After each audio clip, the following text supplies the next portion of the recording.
3:30, we got UMass, which started their season off with a win. Traveling Auburn, who went 5-7 last year. Auburn favored by 39.5 points on ESPN. Tyson Fomanshan went 10-17, threw for 192 yards. He also led his team on the ground yesterday, a week ago, had 17 carries for 96 yards and a touchdown. And Christian Wells leads his team receiving with one catch, but it was for 68 yards. That probably will change, but for this week, he's their leading receiver.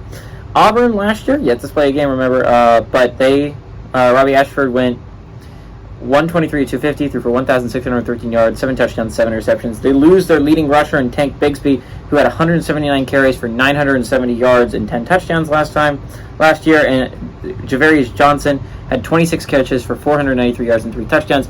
That is a sign that things went terribly wrong when your leading receiver has less than 500 yards on the year. That's not good.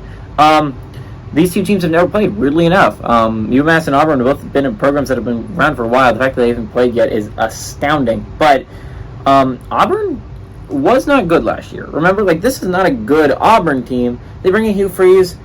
I believe this is going to take some time, right? This is not an Auburn team that's LSU. LSU is 1 year away. They were already really good once Brian Kelly got here. Hugh Freeze is a good coach, but he's not Brian Kelly, and Auburn's not LSU right now. LSU had a lot of talent on that football team, a lot of young talent already before Brian Kelly even got there. Auburn doesn't have that much young talent.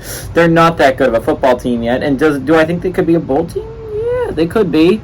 They play in a tough side, though. I mean, you're asking for a lot to beat a lot of those teams on that side, but Auburn could get there. They're a fine football team. But they're not going to be competing for anything anytime soon, at least not this year. Maybe in a couple years, Hugh Freeze could get them there.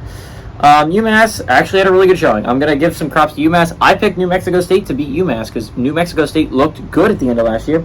UMass was still flopping, but they not only won, they won handily. They won convincingly over New Mexico State. Tyson had a really good game on the ground and through the air. Again, 10-17 for 192 is not something to scoff at, especially for a UMass quarterback. He did a good job of spreading the ball around.